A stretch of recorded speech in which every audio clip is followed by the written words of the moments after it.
Hello, I'm Tim, the Woodworking Maniac, and yesterday was Valentine's Day. I hope everybody had a great Valentine's Day. Yesterday, I gave my wife this. It's a heart-shaped gift box, and I did a 3D cutout on the top that actually has the heart shape on the outside, and then little hearts on the inside here, and it says Happy Valentine's Day. The lid is actually made out of ash, and the base is actually made out of cherry.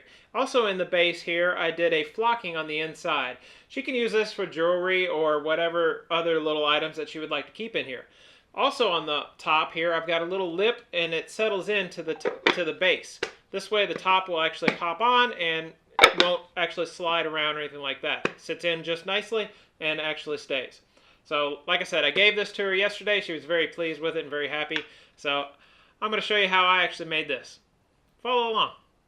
I began by flattening this plank, and after sending it through the planer, I come to realize that this piece actually had a little bit of curl to it. It ended up being really beautiful.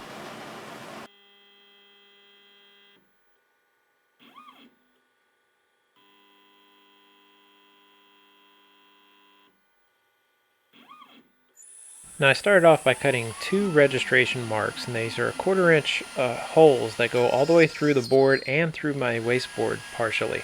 Now I actually used two steel pins as for these registration marks to align the board by flipping it whenever I'm needing to flip the board so I can match up where the heart is on the front and the back side. Now, when I first started this, I was actually cutting on the back side. So what I'm cutting here is actually the heart for the portion that will actually settle in to the base. And this is the heart part that will actually act as a lip to hold the lid in place.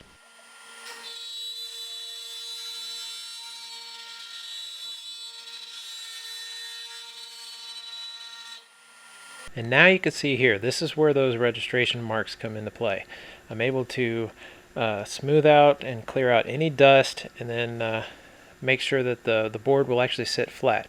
I put in these steel pins. I actually had to bang it into place on this one side. The other side I already had used this technique before, so the pin actually set in real easy. But then I put the board into place by flipping it, and I know that the heart is where I want it to be on the back side. So now I'm ready to cut the front.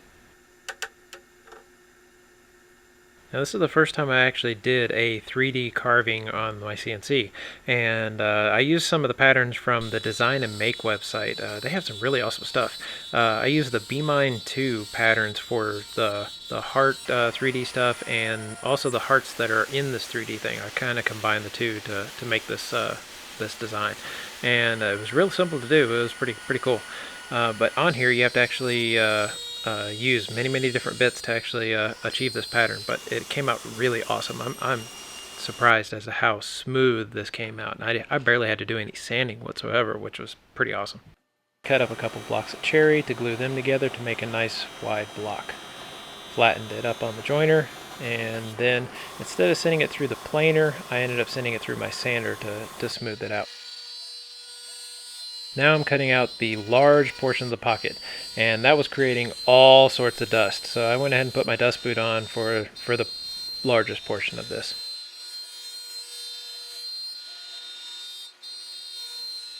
And then for the final pass, I ended up putting in a 3/4 inch round nose bit, and that's what ended up cutting that final portion of the pocket, so it would be a round edge on the pocket.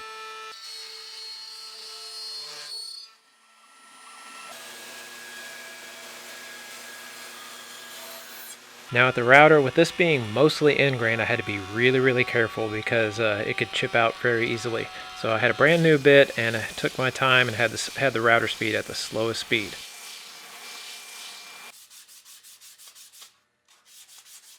And I tend to be a little messy with my painting, so for flocking, which you don't typically have to tape it off because the flocking will only stick to wherever you put the paint on, I still taped it off anyway.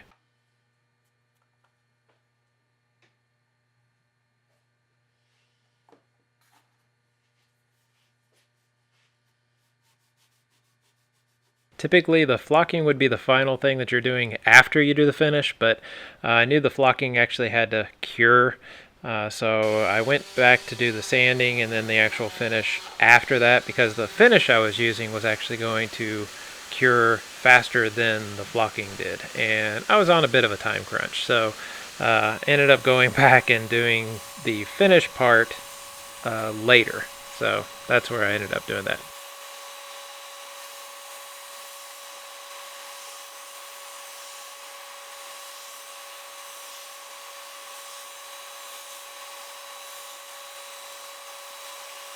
So I was really pleased with how this actually came out, and this is the first time I did a 3D cutout on the CNC, and I was really surprised as to how little sanding I had to do, especially with an open grain like ash.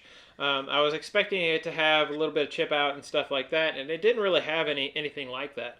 Of course, where the lettering was on the Happy Valentine's Day, first off, I used probably the worst font that I could have done, because the font itself in the design had a jaggedy edge, and I didn't realize that until it was actually cutting into it.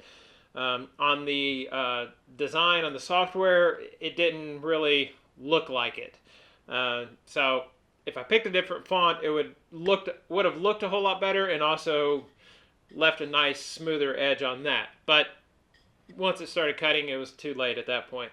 But as far as the 3D cut, I basically had to do very little sanding, and the only reason I did any sanding was basically just to make sure that it was nice and smooth for a good finish. But I didn't necessarily have to do any sanding at all if I didn't want to. But I just did a really light sanding just to make sure that it actually had a good finish. I was extremely pleased with the 3D layout. Also doing those registration marks with those pins. That worked out really great. To be able to cut the back side and then flip it over and actually cut the top. It worked out great for that. So that was really cool. So having the CNC in the shop for an extra woodworking tool is extremely handy. And it's just another tool in the shop. So a lot of people, they see a CNC and they think that that's replacing all your tools. It's not. It's just another tool. It's just like having another table saw or anything like that. It's just an additional tool for a woodworking shop. So you'll probably see some other CNC videos that I'll be doing sometime later on down the pike. But just want to show you some things that you can do with the CNC. So I hope you all really enjoyed this video. If you did, definitely hit that like button. Subscribe if you're not subscribed, because I've got some more videos coming down the pike that you might be interested in. Also, I've got quite a few videos already out there, so definitely check some of those out. Hope you all have a great day. God bless.